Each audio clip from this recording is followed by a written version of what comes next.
ನಾನು ನಮ್ಮ ಅಂಕಲ್ಗೆ ಇವತ್ತು ಫಿಶ್ ಫ್ರೈ ತಿನ್ನೋಕೆ ಹೋಗೋಣ ಅಂದಿದ್ದೆ ರೀ.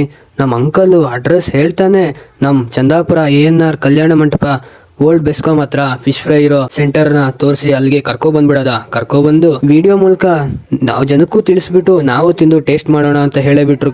ನಮಸ್ಕಾರ ಎಲ್ರಿಗೂ, ನಾನು ನಿಮ್ಮ ಸೂರ್ಯ. ಇದೇ ತರ ವಿಡಿಯೋಸ್ಗಾಗಿ ಇನ್ನೂ ನಮ್ಮ ಚಾನಲ್ನ ಸಬ್ಸ್ಕ್ರೈಬ್ ಮಾಡಿಲ್ಲ, ಫಾಲೋ ಮಾಡಿಲ್ಲ ಅಂದ್ರೆ ಫಾಲೋ ಮಾಡಿ, ಸಬ್ಸ್ಕ್ರೈಬ್ ಮಾಡ್ಕೊಳ್ಳಿ.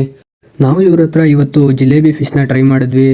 ಸ್ಪೆಷಾಲಿಟಿ ಏನಂದರೆ ಇವರು ಎಷ್ಟೇ ಸಮಯ ಫಿಶ್ ಖಾಲಿ ಆದರೂ ಜನಕ್ಕೆ ಫಿಶ್ ಫ್ರೈ ಸರ್ವ್ ಮಾಡಿದ್ರು, ಮಸಾಲೆ ಖಾಲಿ ಆದರೂ ಸಹ ಮನೇಲಿ ಮಾಡಿರೋ ಮಸಾಲೆನೇ ಯೂಸ್ ಮಾಡ್ತಾರೆ, ಬೇರೆ ಯಾವ ಮಸಾಲೆನೂ ಯೂಸ್ ಮಾಡಲ್ಲ. ಫಿಶ್ಶು ಎಷ್ಟು ಸಾಫ್ಟ್ ಆಗಿದೆ ಅಂತ ನೀವು ನೋಡ್ತಾ ಇದ್ದೀರಾ, ತುಂಬ ಟೇಸ್ಟಿಯಾಗಿದೆ. ಇದ್ರ ಜೊತೆಗೆ ನಿಮಗೆ ಫಿಶ್ ಕಬಾಬ್, ಬಾಂಗ್ಡಾ ಮೀನು, ಏಡಿ, ಪಾಂಪ್ಲೆಟ್ ಇದೇ ಥರ ವೆರೈಟಿ ಫಿಶ್ ಫ್ರೈಸ್ ಸಿಗುತ್ತೆ, ಮಾಡಿಕೊಡ್ತಾರೆ. ಇನ್ನೂ ಯಾರ್ಯಾರು ಟ್ರೈ ಮಾಡಿಲ್ವೋ ಖಂಡಿತ ವಿಸಿಟ್ ಮಾಡಲೇಬೇಕು ಅಂತ ಹೇಳ್ತಾ, ಇಲ್ಲಿ ನಮ್ಮ ವಿಡಿಯೋ ಕಂಟೆಂಟ್ ನೋಡಿಬಿಟ್ಟು ಒಬ್ಬರು ಫಾಲೋ ಮಾಡೇ ಬಿಟ್ರು ಕಣ್ರಿ. ಸೊ ನೀವು ಕೂಡ ಫಾಲೋ